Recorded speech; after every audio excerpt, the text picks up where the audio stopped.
हम वेदांत की बातें करते हैं अक्सर। भारतीय दर्शन की जो 6 धाराएं हैं वेदांत उनमें से सिर्फ एक है।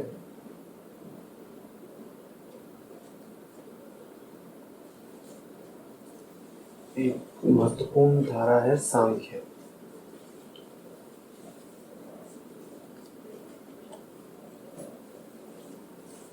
गीता में लगातार सांख्य का उल्लेख आया है। दूसरा अध्याय तो सांख्योग के नाम से जाना ही जाता है। क्या कहता है सांख्योग? कि 2 ही वास्तविकताएं हैं, एक तो प्रकृति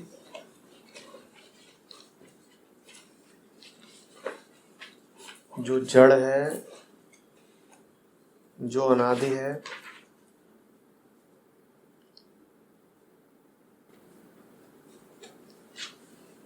और जो अचेतन है,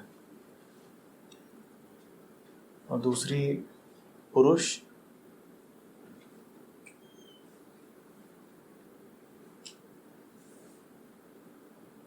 जो चेतन है पर जिसका कर्म से कुछ लेना देना नहीं है। कर्म सारे प्रकृति में घटित होते हैं। अपुरुष एक नहीं है, वो भी अनेकों हैं।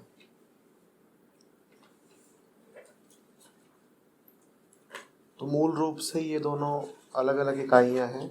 सांख्य योग पूरी तरह से द्वैतात्मक है। प्रकृति है, पुरुष है, और दोनों अलग हैं।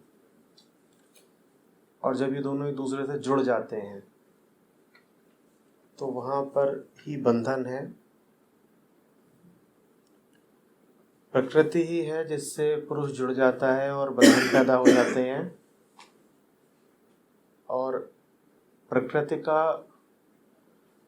उपयोग भी यही है कि वो पुरुष की मुक्ति में काम आती है।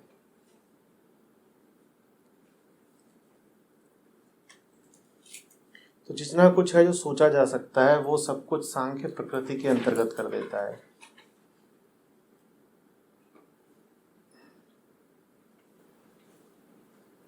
प्रकृति है, उससे पहले एक मूल प्रकृति है, उसके बाद आती है बुद्धि जिसको वो नाम महत का देते हैं, उससे आता है अहंकार, फिर उससे तमाम तरीके के और भूत निकलते हैं, तन्मात्राएं निकालते हैं। ये सब पूरा सांख्य योग है।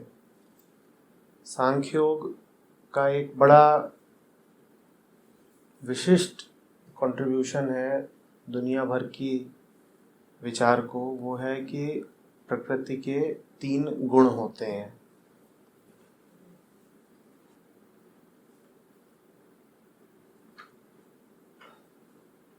सत, रज और तम।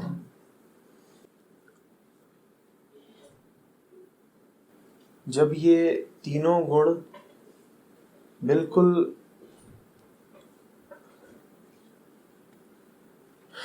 एक दूसरे से इक्विलिब्रियम में होते हैं तो वो स्थिति होती है डिसोल्यूशन की, प्रलय की। तब कुछ हो नहीं रहा होता है,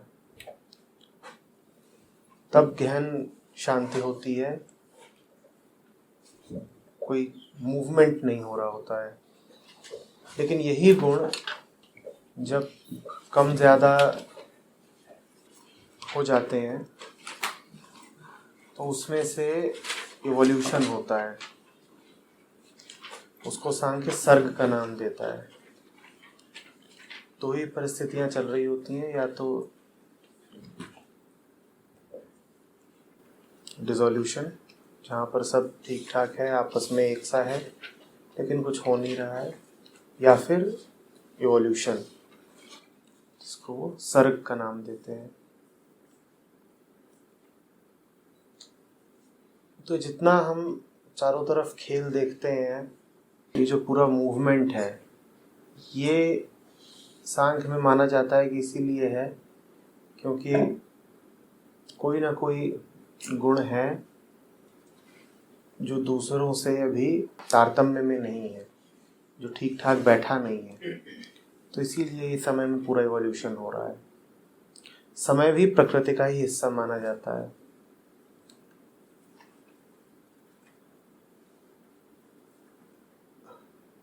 स्पष्ट हो गया होगा कि हमने कहा है कि प्रकृति है, उससे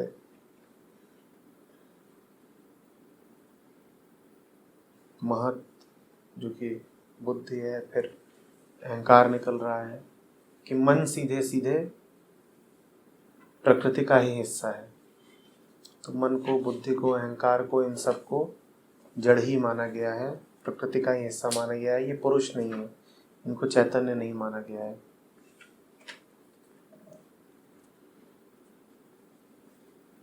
तो ये जो तीन गुण है, प्रकृति इन्हीं से बनी है।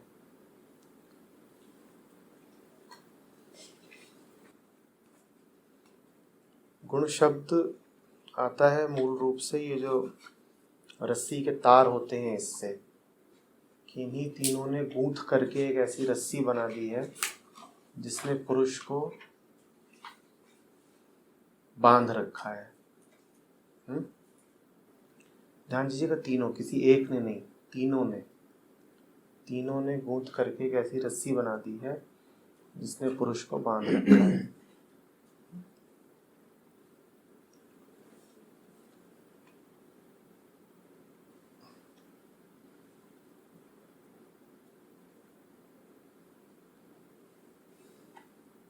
सत है जो हल्का है, जो चेतन है। जहाँ कहीं भी वैसी स्थिति होती है तो वो सात्विक स्थिति कहलाती है।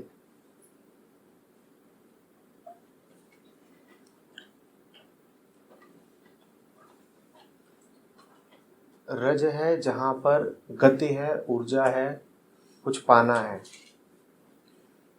Ambition, achievement.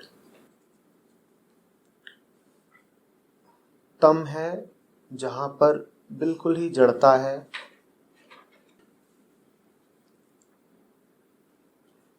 अंधेरा है, बिल्कुल अंधेरा है।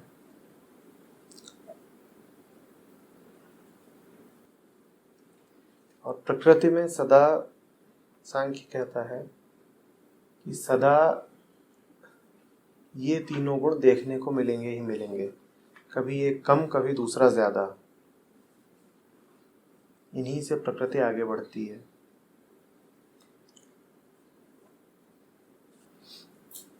आप आयुर्वेद में जाइए तो वहाँ पर वात, पित्त, कफ, शरीर के ये तीन गुण बताए जाते हैं। ये तीनों सांख्य के सतरज तम ही है। और आयुर्वेद में और कोई दवाई होती ही नहीं है, यही होती है कि तीनों में से कोई एक है जो कम ज़्यादा हो गया है तो उसको बैलेंस करना है, और कुछ होता ही नहीं है। आपको वापस आपकी प्राकृतिक हार्मोनी पे वापस ले जाना है। एक तो गीता में अध्याय ही है जो गुण त्रय विभाग के नाम से है, उसमें चर्चा ही हुई है इन तीनों गुणों की। मजे की बात है कि आज हम वो अध्याय नहीं ले रहे हैं, हम 18वां अध्याय ले रहे हैं जो मोक्ष योग है, लेकिन इसका इस्तेमाल कर रहे हैं गुणों को समझने के लिए। तो एक अध्याय है जो सीधे सीधे सांख्य योग पर है, एक गुणत्रय विभाग है। हम एक दूसरा अध्याय ले रहे हैं, बल्कि ये तीसरा अध्याय ले रहे हैं, अध्याय 18। पर इसमें हमने जो कुछ आज उठाया है उसके आधार में ये तीनों गुण ही हैं। कृष्ण कुछ प्रचलित शब्दों को लेंगे और बताएंगे कि उनके सात्विक, राजसिक और तामसिक अर्थ क्या क्या है। तो त्याग है तो तामसिक त्याग भी हो सकता है, राजसिक भी और सात्विक भी। साथ में चलेंगे कृष्ण के और देखेंगे कि कैसे इनके अर्थ आ रहे हैं सामने, और हम कहाँ पर खड़े हैं इस पूरी प्रक्रिया में।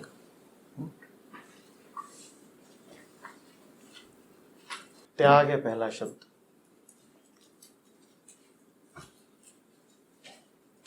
त्याग का क्या है तामसिक अर्थ?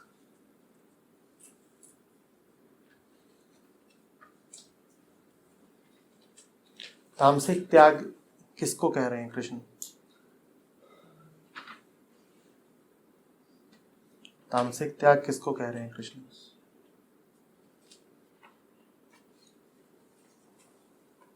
पहला शब्द आया है हमारे सामने त्याग। कृष्ण त्याग के 3 प्रकार बताएंगे। पहला तो तामसिक बताया है। तामसिक त्याग क्या है? कर्म त्याग करने के नाम पर, कर्म त्याग करने के नाम पर जो शरीर की प्रकृति की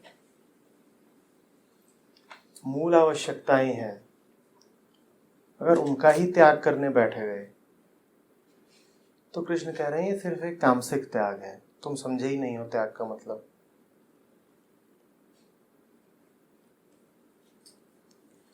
त्याग के नाम पर अगर यही त्याग करने बैठ गए,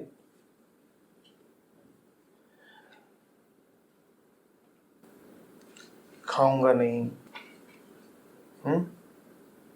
या नहाऊंगा नहीं, कि क्या कह रहे हैं कि हमने तो कर्मों का त्याग किया है, तो ये कर्म त्याग नहीं है। या मान लो त्याग है भी, तुम नहीं कर रहे हो तो उस अर्थ में त्याग कहा जा सकता है। तुम अब उसको नहीं कर रहे हो तो इस अर्थ में उसे त्याग कहा जा सकता है। पर अगर त्याग है भी तो ये तामसिक प्रकृति का त्याग है, सबसे निचला त्याग है। ये सबसे निचला त्याग है।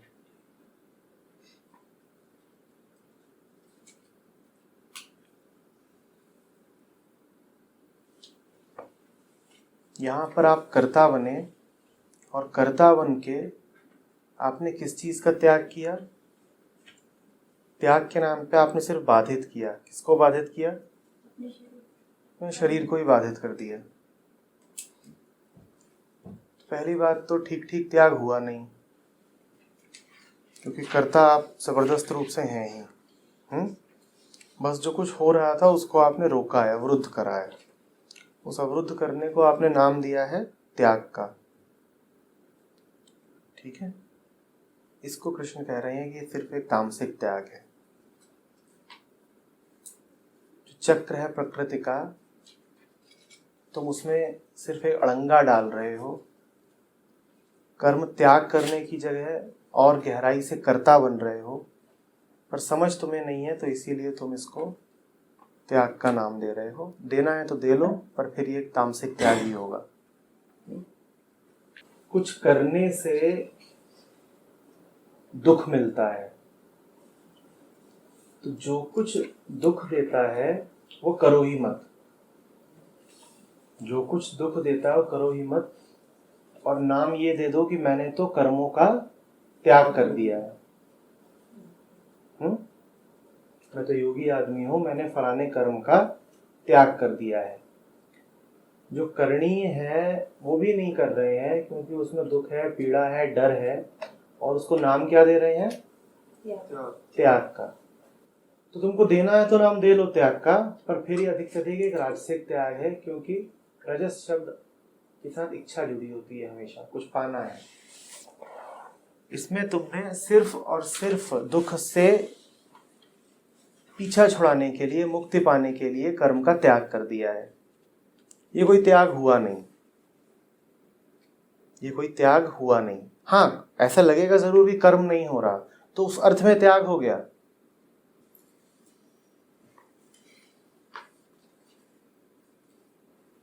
क्या उदाहरण है इसके? अभी तुम ऊपर से उतर रहे थे तो हाथ में सिगरेट थी,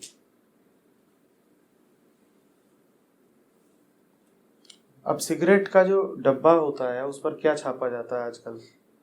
सिर्फ वार्निंग ही नहीं होती है, वो लंग्स वाले होते हैं उसमें।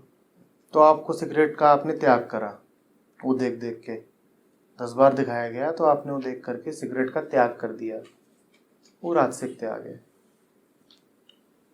वो छापने वाले को अच्छे से पता है कि भयानक शारीरिक कष्ट का भय आपको अब सताएगा, और ये सोच सोच के अब आप सिगरेट का त्याग कर दोगे। कोई त्याग हुआ नहीं है, आपने सिगरेट छोड़ी नहीं है, डर है ये आगे कहीं मुझे हो ना जाए। कोई कल्पना है जो आपको कुछ करने नहीं दे रही, कोई कल्पना है जो आपको कुछ करने नहीं दे रही, ये राजसिक त्याग है। त्याग हुआ नहीं है, क्लेश की कष्ट की कल्पना भर है।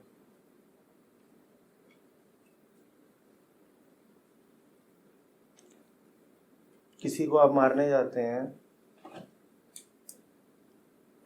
और तभी अचानक पुलिस का ख्याल आ जाता है, आप रुक जाते हैं, आपने हिंसा का त्याग कर दिया, आप अचानक अहिंसक हो गए। ये त्याग नहीं हुआ है, ये डर है। दिखने में ऊपर से ऐसा ही लगेगा कि डंडे का त्याग कर दिया, इसमें कोई त्याग हुआ नहीं है।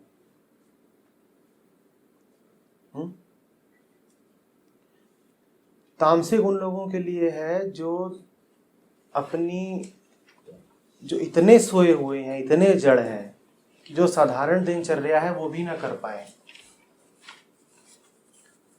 वजन खूब बढ़ रहा है, क्यों?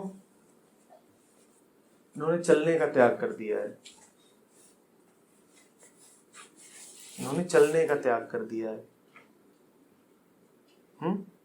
जो सीधे सीधे प्रकृतिगत बात है वो भी ना कर पा रहे हो और उसको नाम देते हो त्याग का, कि ये तो त्यागी आदमी है। आलसी भी हो सकता है, इग्नोरेंट भी हो सकता है। तमस का अर्थ है बस अंधेरा, जड़ता, उसमें आलस भी आता है, न जानना भी आता है। तमस और रजस एक दूसरे को पूरा करते हैं। तमस का अर्थ है कुछ नहीं करेंगे और रजस का अर्थ है बहुत पाना है। ये दोनों एक दूसरे के साथ ही साथ हैं। तमस कहता है कुछ नहीं करेंगे और रजस कहता है पाना है। राजसिक गुण है इच्छा, डिजायर, एम्बिशन, ये राजसिक है। जब इच्छाएं त्याग करवा दें, जब इच्छा का त्याग नहीं हुआ है, इच्छाएं त्याग करवा रही हैं, इच्छा है इसलिए त्याग हो रहा है, तो राजसिक त्याग है। जब कुछ नहीं करना है इसलिए त्याग हो जाए तो तामसिक त्याग है। कुछ नहीं करना है इसलिए त्याग हो जाए तो तामसिक त्याग है। कितना भी कौन हिले।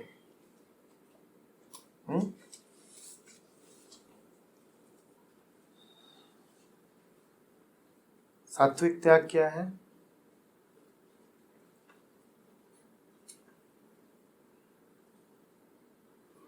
सात्विक त्याग क्या है?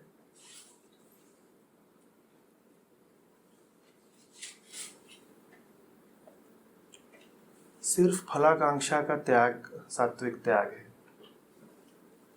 जहां पे कर्म सारे होते रहेंगे, फल की इच्छा भर नहीं रहेगी। सात्विक त्याग है फलाकांक्षा का त्याग।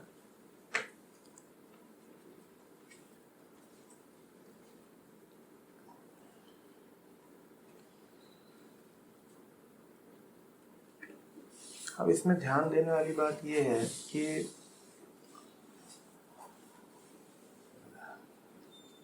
प्रकृति में तीनों ही पाए जाएंगे और तीनों का ही उपयोग है। आदमी के लिए हमेशा ये संभव नहीं होगा कि त्याग सात्विक ही हो। आदमी के लिए हमेशा ये संभव नहीं होगा कि त्याग सात्विक ही हो। और याद रखिएगा, सत भी प्रकृति का ही एक गुण है और प्रकृति क्या है? जड़। सतगुण भी उसी रस्सी का एक धागा है जो पुरुष को बांध के रखती है। सत्य चौथा है, तुरीय है, इन तीनों में से कोई नहीं। इन तीनों का ही प्रकृति में अपना अपना स्थान है। इन तीनों का ही प्रकृति में अपना अपना स्थान है।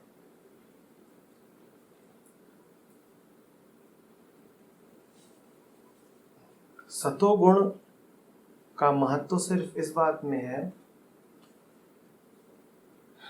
कि जो चौथा है, जो बियॉन्ड है, उस तक पहुंचना आसान हो जाता है अगर आपकी प्रकृति सात्विक है।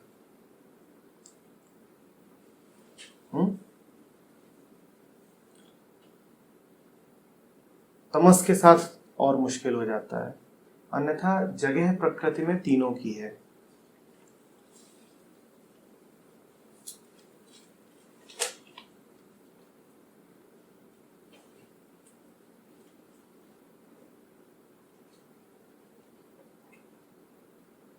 ऐसे भी इनकी तीनों की जगह है कि सत्य को माना जाता है कि जहां से सब क्रिएशन है, क्रिएटिविटी का गुण है सत्य, तो उसकी जगह है। स्पॉन्टेनियस क्रिएटिविटी है जहां पर, वो है सत्य।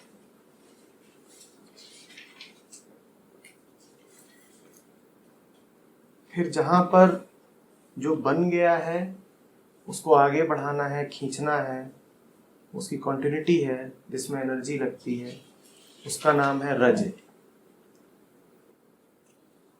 और जहां जाके सब रुक जाता है, खत्म ही हो जाता है, तो उसका नाम है तम। चक्र को पूरा करने में तीनों की अपनी अपनी जगह है, तीनों की अपनी अपनी जगह है। पर तीनों की अपनी अपनी जगह है, कोई जरूरी नहीं है कि आपके लिए तीनों की जगह हो। तीनों की जगह है प्रकृति में अपने आप बनेगी, उसके लिए आपको नहीं प्रयास करने हैं। समझ में आ रही है बात? ये मैं कह सिर्फ इसलिए रहा हूं कि इसमें हम कहीं मोरालिटी, अच्छा बुरा बीच में ना ले आते कि एक बेहतर है और एक हीन है। तीनों का अपना अपना स्थान है। अब आप ऐसे देखिए कि शिव का जो स्थान है मिथोलॉजी में, तो वो एक तामसिक गॉड है, तामसिक है। शिव की प्रकृति तामसिक है। वहां पर भी जो त्रिमूर्ति है उसकी मैपिंग होती है इन्हीं तीन गुणों में। ये जो तीन का आंकड़ा है बड़ा महत्वपूर्ण है। कुछ भी हो सके इसके लिए तीन अलग अलग यूनिट्स का होना बहुत जरूरी है। कहीं भी सिर्फ एक रहेगी तो कुछ होगा नहीं, क्योंकि बिल्कुल यूनिफॉर्मिटी हो जाएगी, कुछ अलग ही नहीं होगा। दो रहेंगे तो कोई एक हमेशा दूसरे पे हावी पड़ेगा और फिर कुछ नहीं होगा, या होगा भी सिर्फ एक दिशा में होगा। तीन रहें तभी उसमें संतुलन और असंतुलन का खेल चलता है और इवोल्यूशन जैसी कोई घटना घट पाती है। तो क्रिएशन, सस्टेनेंस, फिर डिस्ट्रक्शन, तीनों की अपनी अपनी जगह है। अब अभी अभी निद्रा का त्याग किया है कुछ लोगों ने अभी भी नहीं किया है। जिन्होंने त्याग किया है, कोई सात्विक त्याग थोड़ी किया है, त्याग राजसिक ही है। भय से हुआ है शायद, पर अच्छा है कि हुआ तो है।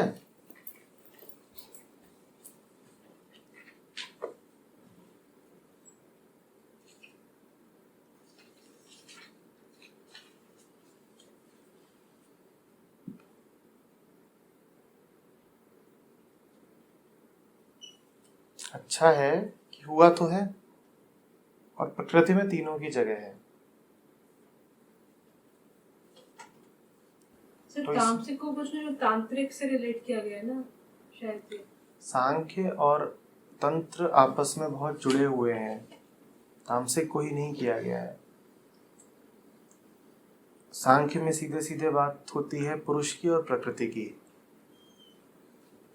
और तंत्र भी पूरा मैस्कुलिन और फेमिनिन एनर्जीज पर आधारित है, शिव और काली, शिव और शक्ति।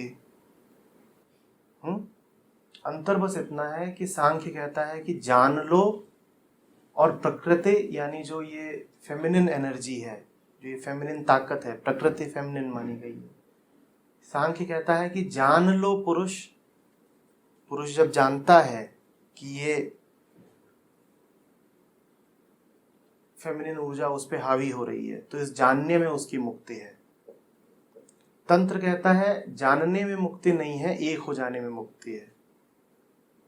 तो दोनों का कंसेप्चुअल फ्रेमवर्क बिल्कुल एक जैसा है, बस मुक्ति के रास्ते दोनों में अलग अलग बोले गए हैं। दोनों कहते हैं कि पुरुष है और प्रकृति है। ये कहता है पुरुष और प्रकृति, वो कहता है शिव और शक्ति। बात एक ही है, पर ये कहता है कि प्रकृति से मुक्त हो जाओ जान करके कि तुम प्रकृति नहीं हो, तुम्हारा स्वभाव दूसरा है। और वो कहता है बिल्कुल एक हो जाओ। तो वहां पर जाकर के अंतर आ जाता है, वरना और कोई अंतर नहीं है।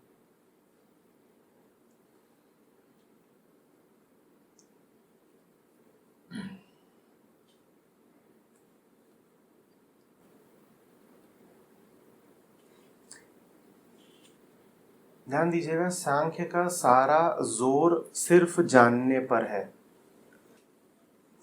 कृष्ण भी जब अर्जुन को गीता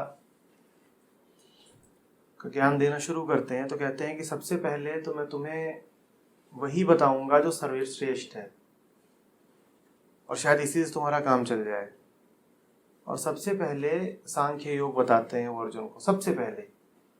दूसरा ही अध्याय कहते हैं कि जो सबसे बेहतरीन चीज सबसे पहले बताऊंगा, शायद तुझे यही समझ में आ जाए। पर सांख्य योग इतनी महीन बात है,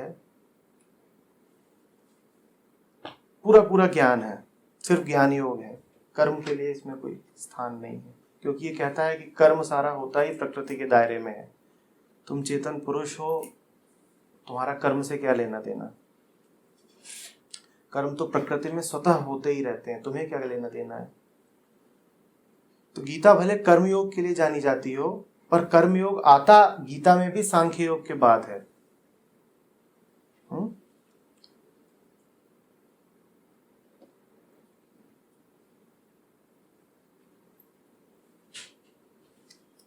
तो बस जान लो, और कुछ नहीं करना है। जान लो, और ठीक ठीक जान लिया तो इतना काफी है। ठीक ठीक अगर जान लिया तो इतना काफी है।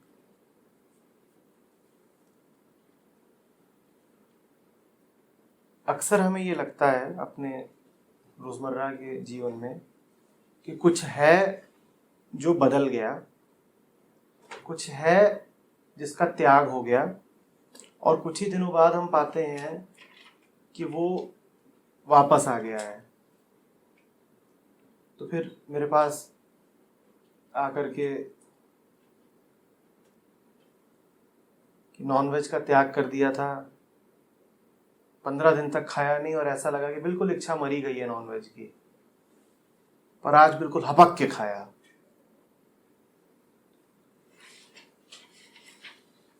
अब त्याग तो हुआ था, क्योंकि 15 दिन तक नहीं खाया, तो त्याग तो हुआ था। उन 15 दिनों को देखें तो इस बात की सीधी सीधी गवाही है कि त्याग तो हो गया था। पर 16वें दिन फिर क्या हो गया। कृष्ण की बात सुनेंगे तो ये समझ में आएगा कि कौन सा त्याग हुआ था।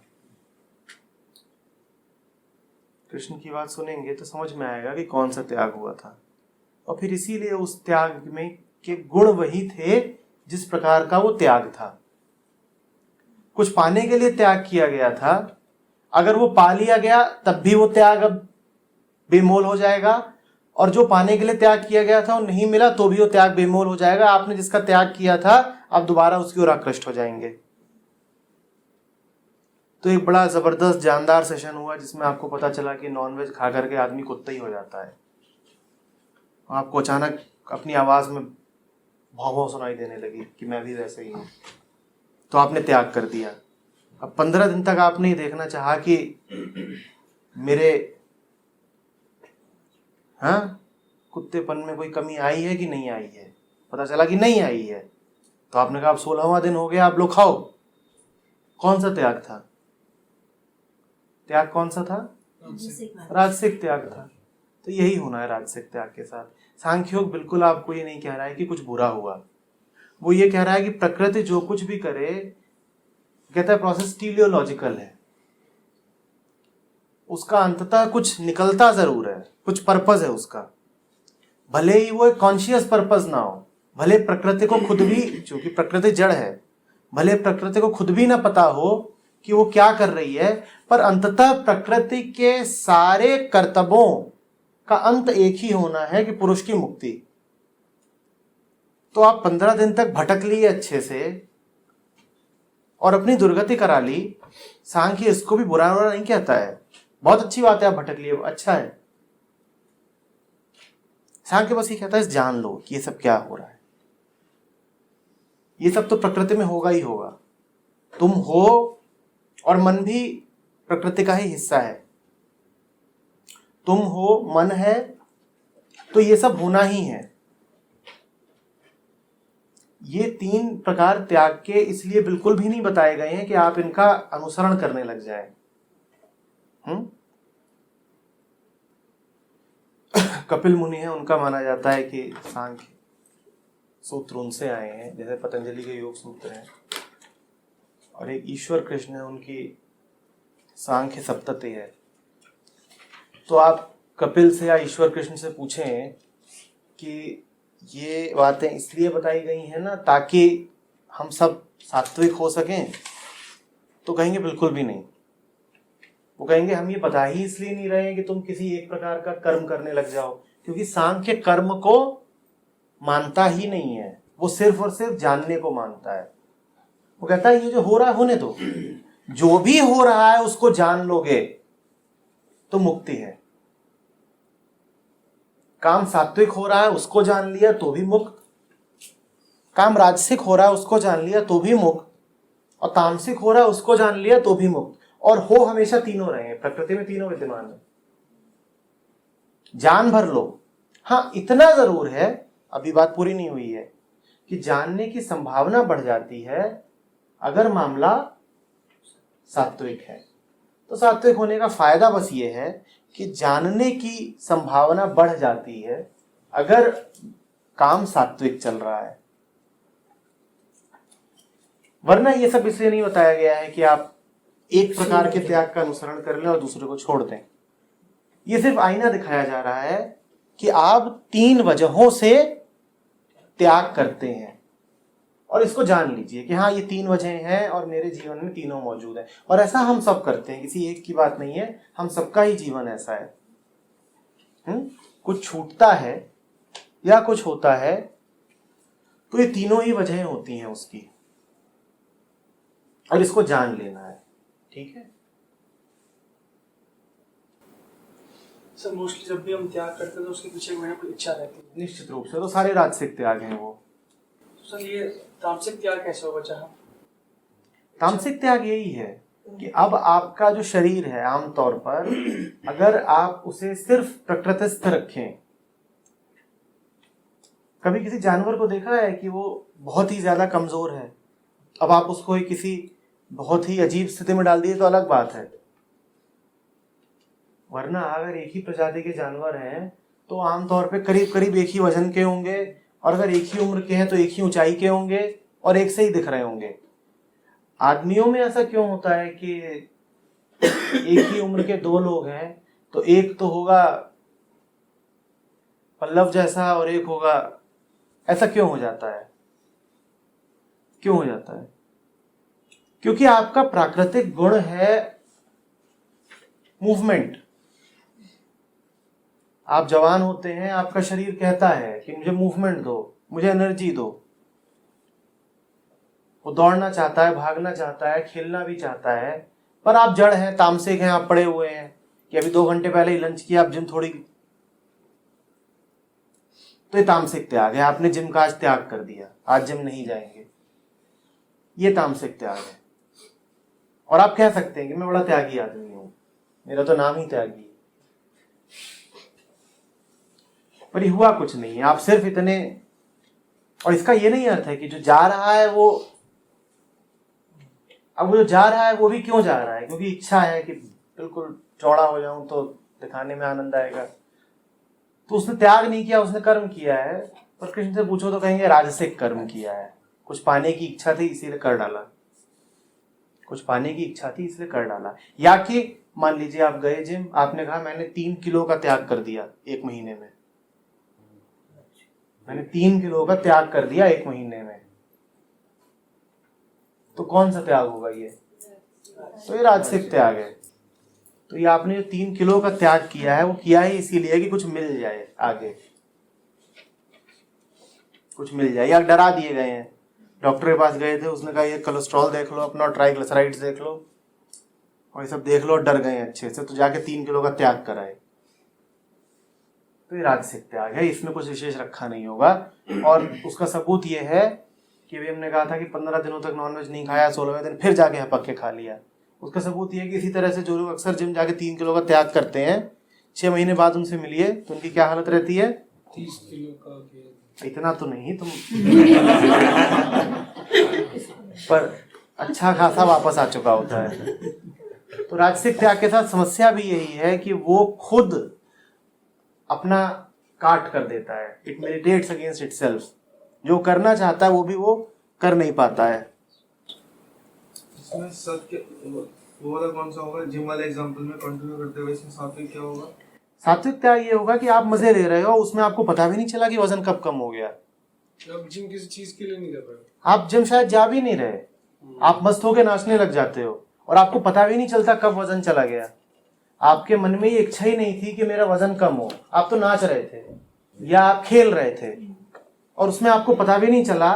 इच्छा नहीं थी, कर्म फल की आकांक्षा नहीं थी, इच्छा नहीं थी कि वजन कम हो, अपने आप कम हो गया।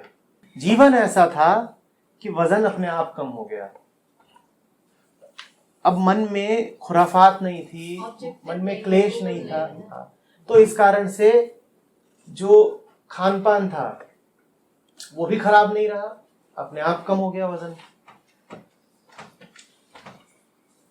मन में अब ये भी एक ग्रीडी है कि बहुत सारा, वो इच्छा भी नहीं रही, अपने आप वजन कम होने लग गया।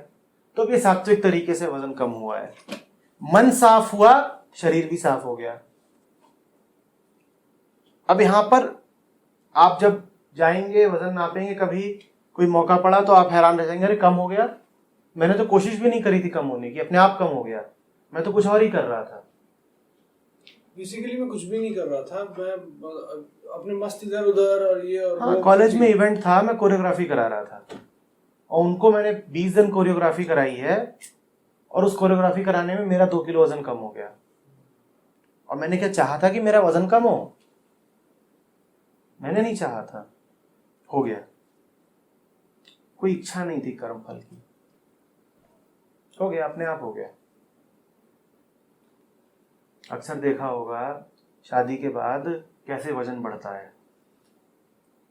अब जिस कारण से वजन का त्याग करा हुआ था वो मिल गया तो फिर वजन का त्याग भी बंद हो गया।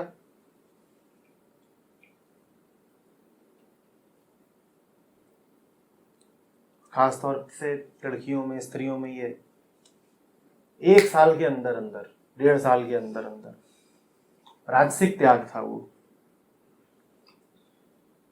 शादी तय हो जाए उसके बाद, मैं गलत बोल रहा हूँ, कोई इसमें जेंडर बायस नहीं है, पर हाँ, शादी तय हो जाए और अगर 6 महीने बाद है तो 6 महीने तक कुछ खाती ही नहीं है, बुरी तरह वजन गिराना है। और फिर जैसे ही प्रयोजन सिद्ध हुआ तो उसके बाद अब तो हो गया हपक के मामला अंदर। वो राजसिक त्याग था, कुछ पाने की इच्छा में, जब मिल गया। लड़कों में भी होते हैं, लड़कों में जिम जाते हैं वो समझा रहे हैं कि क्यों हमारी जिंदगी में जो आता दिखता है वो आता नहीं, धोखा होता है, और जो जाता दिखता है वो गया नहीं होता है, वो भी धोखा होता है। जो आता दिखता है वो आया नहीं होता है, जो जाता दिखता है वो गया नहीं होता है।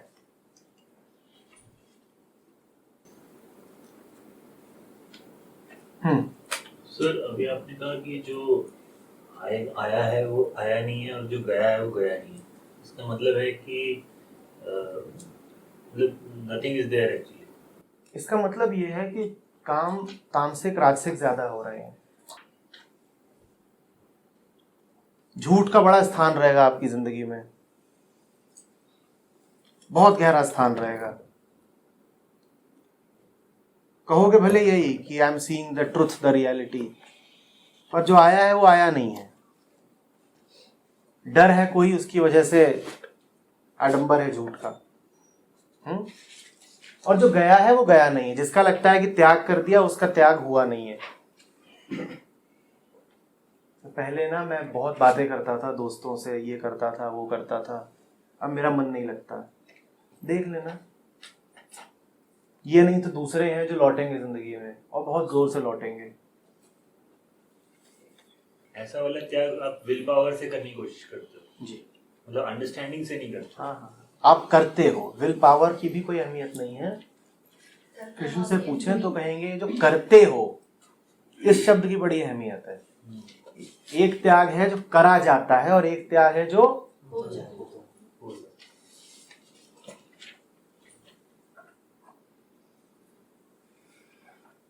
जो त्याग करने वाले लोग होते हैं ना,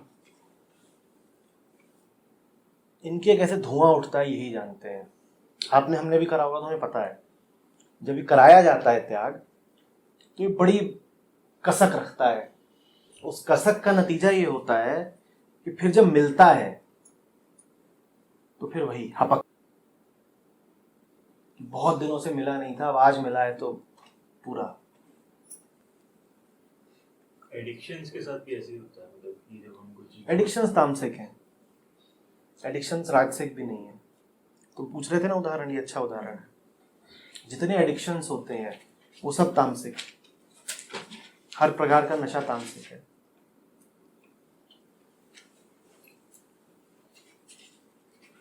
अब नशे में हैं, धुत पड़े हैं, और ब्रश करने का त्याग कर दिया तो ये तामसिक त्याग है। और कोई क्या सकता है तो बिल्कुल अवधूत हो गए हैं। अवधूत नहीं हो गए हैं, हाँ, अवधूत नहीं हो गए, धूत हो गए हैं।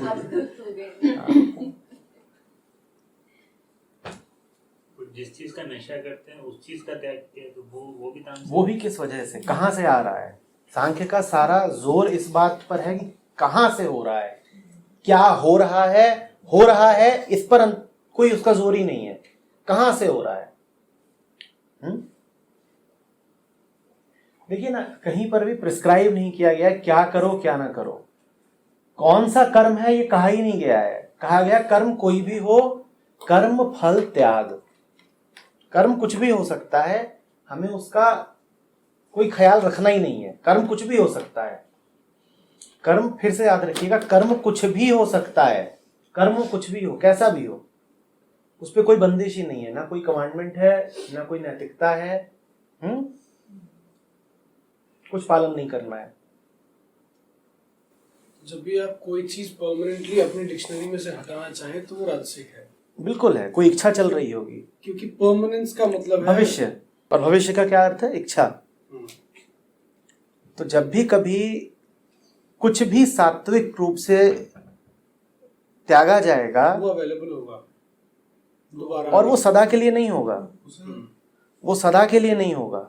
सात्विक त्याग का बस यही अर्थ है कि जो हो रहा है हो, मुझे आगे की सोचनी ही नहीं है। परमानेंस या सदा, इन सारे शब्दों का कोई ख्याल ही नहीं है। बस वो हो रहा है और उसमें है कि मैं कर रहा हूँ। वो हो रहा है, मैं होने दे रहा हूं, मैं कर नहीं रहा हूं। ये करना तो सारी गड़बड़ है। समझ में आ रही है बात?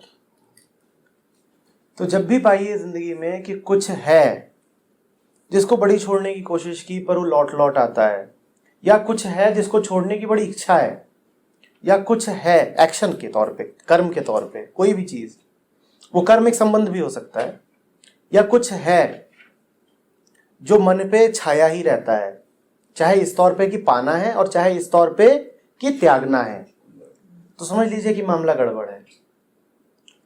सात्विकता इसमें है कि क्या करना है, क्या पाना है, क्या छोड़ना है, ये सब तो भूल ही जाओ। तुम अपना कर्म करो, शेष छोड़ दो। तुम करो अपना कर्म और शेष बिल्कुल छोड़ दो। और तुम अपना कर्म करो, वो कर्म क्या है इसका फैसला कौन करेगा? इसी अध्याय 18 में हमने लिया नहीं है वो, पर कृष्ण अर्जुन को एक बड़ी मजेदार बात बोलते हैं। कृष्ण कहते हैं अर्जुन से कि तू छोड़ अपने बाकी सारे धर्मों को, आ मेरी शरण में। सारे धर्म छोड़ के मेरी शरण में आ जा, यही तेरा एकमात्र धर्म है। और फिर उस धर्म में रहते हुए जो भी कर्म होता है वो ठीक इसी प्रकार का होता है कि जिसमें फल की आकांक्षा नहीं होती। समझ रहे हैं आप? आप और किसी भी धर्म का पालन करेंगे तो आप पाएंगे कि उसमें कहीं ना कहीं फल की या तो इच्छा शेष है या फिर फल से डर है। वो भी एक इच्छा ही होती है कि पीड़ा से मुक्ति हो जाए। सिर्फ एक धर्म है जिसमें फल की इच्छा नहीं होती। कृष्ण उस धर्म को नाम देते हैं मेरी शरण में आ जा। उस धर्म का नाम दिया है कृष्ण ने, मेरी शरण में आ जा। ये जो मेरी है वो क्या है? वो है इंटेलिजेंस, वो और कुछ नहीं है, वो आत्मभाव ही है। आत्मभाव में जो कर्म होता है वही धार्मिक कर्म है, वही सात्विक है। सात्विक में कभी त्याग का पता लगता है? आप उसे नाम नहीं दोगे त्याग का, त्याग हो रहा होगा। जैसे वो आपने एग्जांपल लिया कि कोरियोग्राफी वाल you taught this dance and everything, जिसकी वजह से कुछ वजन कम हो गया, तो आपने देखा अरे वजन कम हो गया, ठीक है, पर अगर आपने वही एक्शन रिपीट करा वजन कम करने के लिए तो वो हो गया राजसिक। और तो जब उसमें कुछ फर्क नजर आता है तो दिखता है कि कुछ हुआ, पर बेसिकली त्याग का पता नहीं लग रहा। जो पूरा प्रोसेस है उसमें उसका पता नहीं लग रहा, किसी भी बात का पता नहीं लग रहा। ये जो है ना कि समस्त धर्मों का त्याग कर, इसमें कुछ नहीं पता लग रहा। हमारे लिए पता लगने का क्या अर्थ होता है कि उसका एक थॉट उठे, विचार उठे, हमेशा रहे। हाँ, विचार रहे। और इससे ये भी पता चलता है कि एक्सपीरियंस कैसे सात्विक से राजसिक में ले आता है। एक्सपीरियंस पास्ट हो गया, बिल्कुल, अब आपको सात्विक से गिरा के राजसिक में कर दिया। बिल्कुल। कोई स्मोक करता है, वो माउंटेन्स पर गया 1-2 महीने के लिए, वेदर कुछ ऐसा है कि मतलब एक अच्छी सांस आ रही है, मनी नहीं कर रहा है, you have it available all the time, you came back to Delhi and you started smoking once again. तो वो जो 2 महीने थे वो राजसिक थे, वो राजसिक ही थे। तो फिर हम जो वो कह रहे हैं सात्विक कह रहे हैं, उसमें भी तो एक नेचुरल लाइफस्टाइल है, आप डिसाइड नहीं कर रहे, लाइफस्टाइल बाय द नेचर है जो जिसमें आप अपना अड़ंगा नहीं डाल रहे हो। नहीं, आप अपना अड़ंगा नहीं डाल रहे हो, पर साथ ही साथ आप जान भी रहे हो। देखो ऐसा होता है, एक केमिकल है, उसको एक विशेष परिस्थिति में ले जाओ, मान लो कॉपर सल्फेट है, ठीक है, उसमें वाटर क्रिस्टलाइजेशन होता है, तो उसको गर्म कर दो तो उसका त्याग कर देगा। CuSO4.5H2 होता है, तुम उसे गर्म कर दोगे तो अपने 5H2O का त्याग कर देगा, ठीक है ना, त्याग कर दिया। अब इसे नेचुरली है वो, उसे कोई कामना तो नहीं थी कुछ पाने की, तो राजसिक भी नहीं बोलोगे, पर फिर जैसे उसमें पानी डालोगे वो फिर से अब्सॉर्ब कर लेगा पानी को। तो ये जो बात है, जब भी सात्विकता होती है तो वहां पर विचार रूप में नहीं पर चैतन्य रूप में पता होता है कि क्या हो रहा है। कॉपर सल्फेट कुछ भी पता नहीं है। अब यहाँ पर आप पहाड़ पर गए, वहां पर हवा इतनी अच्छी थी कि सिगरेट अपने आप छूट गई, फिर मैदान पर आए, यहाँ कुछ माहौल खराब हुआ, फिर सिगरेट लग गई, तो आप कॉपर सल्फेट है। स्थितियां बदली, आप बदल गए, जिसमें सात्विक कुछ भी नहीं, इसमें सात्विक कुछ भी नहीं। अब ये वर्ड बड़ा अजीब से यूज होता है। मैं कहीं भी बैठा हुआ था, there was somebody who was reading the hand palm किसी का, तो वो उस बंदे से कहता है कि सात्विक जीवन जियो। अब उसने कहा कि भाई नहीं पता था क्या है ये, तो वो जो एडवाइस थी सात्विक जीवन जीने वाली वो ये थी कि दारू मत पियो, सिगरेट मत पियो, गाली मत दो। नहीं, उसकी इसमें गलती नहीं है, क्योंकि इन सब को आहार विहार के तौर पर भी इस्तेमाल कर लिया गया है। उदाहरण, तो ये भी एक परंपरा बन गई है कि सात्विक खाना ऐसा होता है, सात्विक जीवन ऐसा होता है, उठना बैठना ऐसा होता है, सात्विक वचन भी होते हैं वो ऐसे होते हैं, राजसिक खाना कैसा होता है। इनफैक्ट पूरी की पूरी इस पर एक संहिता ही है जो बताती है कि क्या प्याज है उसका क्या स्वभाव है, अदरक है उसका क्या स्वभाव है, गेहूं का क्या स्वभाव है। तो जब हम जैसे फूड का कर रहे हैं, हर चीज में एक चीज कॉमन शायद आ रही है कि चाहे वो फूड है या वचन है, कोई भी चीज जो आपके दिमाग में एक कल रोहित एक वर्ड इस्तेमाल कर रहे थे, कोई भी खाना, कोई भी चीज जो आपके दिमाग में, शरीर में रेसिड्यू की तरह रह जाए, भारीपन रह जाए, वो सात्विक नहीं है, वो तमस है। वो तमस का अर्थ ही है वजन, और सत्व का अर्थ ही है हल्कापन, लाइटनेस। सात्विक के लिए जहां कहीं भी पढ़ोगे पाओगे ये शब्द जरूर इस्तेमाल होगा, लाइट, हल्का। Anything that keeps you light, the body, the mind, वो सात्विक है। अब याद रखना, सात्विकता अपने आप में कोई आखिरी बात नहीं है। प्रकृति में तीनों पाई जाएंगी, हल्कापन है तो भारीपन भी है, और उत्तेजना भी है। 3 बातें हैं। सात्विक है हल्कापन, तामसिक है भारीपन, और राजसिक है उत्तेजना, किसी भी प्रकार का एक्साइटमेंट। ठीक है, तीनों ही पाए जाएंगे, तीनों का अपना अपना स्थान है। लेकिन तीनों में बस ये है कि जो एक हल्का मन है वो इन तीनों के आगे जा सके, इसकी संभावना बढ़ जाएगी। पाए तीनों जाएंगे, पर हल्का मन जो होगा वो तीनों से आगे जा सकता है। तो इसीलिए सतोगुण को प्राथमिकता दी गई है, और वरना कोई बात नहीं है। तो एक तरह से वो भी कमांडमेंट ही, कमांडमेंट है। और अगर आप सतोगुण को इसलिए पाना चाहते हो ताकि आगे बढ़ पाओ, तो ये सारी बात ही उलट गई। तो फिर ये स्टेटमेंट ही बड़ी इनवैलिड है, सात्विक जीवन जियो। हाँ, कमांडमेंट देखो क्या होता है इसमें, यहां पर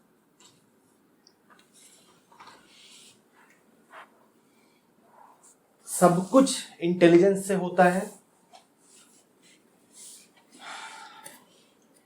इंटेलिजेंस कहती है कि कर्ता भाव का त्याग करो। इंटेलिजेंस का तकाजा है, कर्ता भाव माने ईगो का त्याग करो।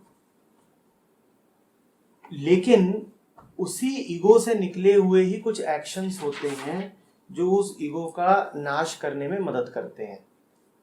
तो इसीलिए कमांडमेंट्स की भी अपनी जगह है। इसी चैप्टर में कृष्ण थोड़ी देर पहले कह रहे हैं अर्जुन से कि अर्जुन सारे कर्म छोड़ देना, लेकिन दान मत छोड़ना और यज्ञ मत छोड़ना।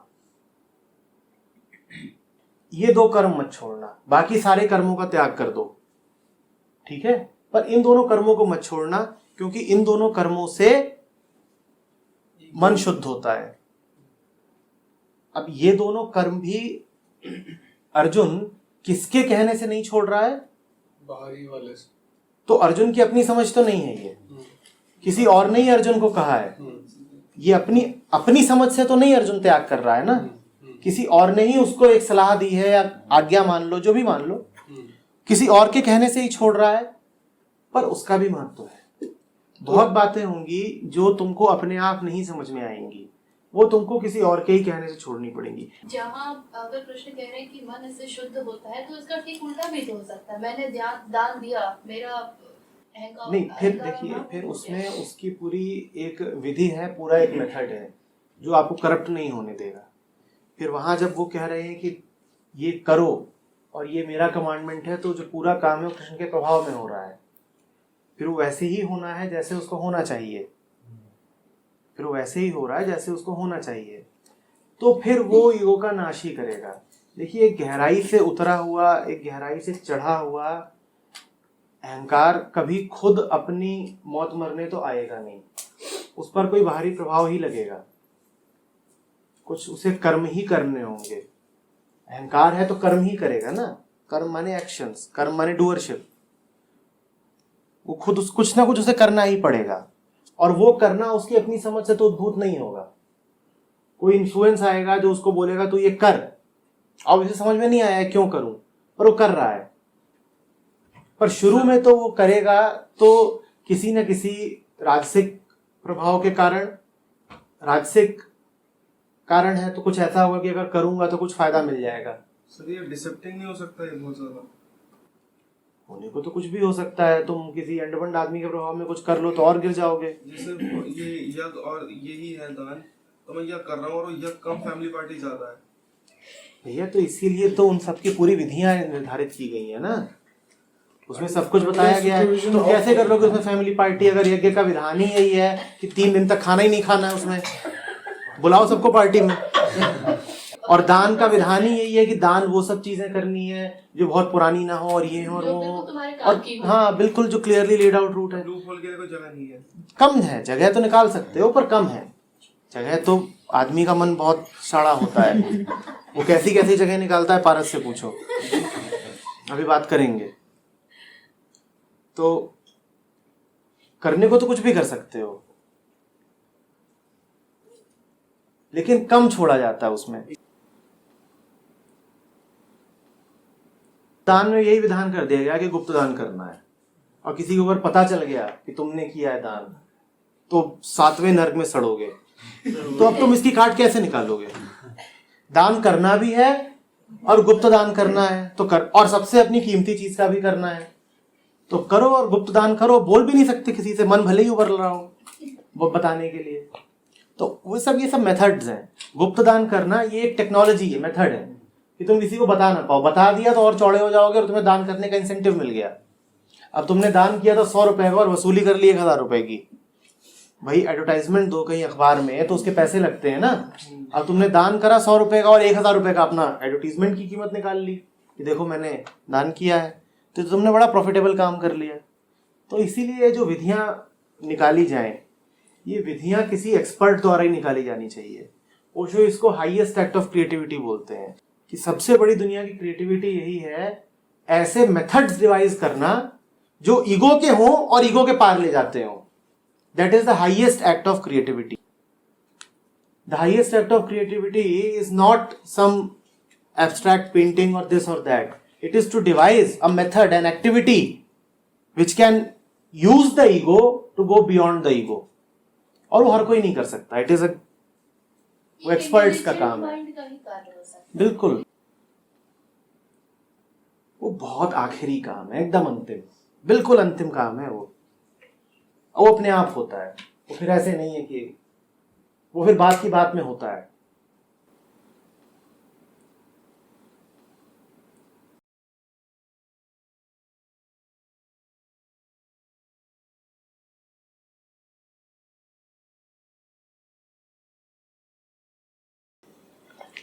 क्या कह रहे हैं कृष्ण इसमें? 11वां श्लोक। कृष्ण कह रहे हैं जब तक देहधारी हो, जब तक शरीर है तो कर्म तो होगा। कर्म का त्याग करने की जो कोशिश करे वो पागल ही है। कर्म का त्याग करने की जो कोशिश करे वो बिल्कुल पागल है। कर्म तो होगा, जब तक देह है तब तक कर्म लगातार हो रहा है। त्याग अगर होना है तो काहे का हो? कर्म फल का, कर्ता भाव का। यही है 11वां श्लोक।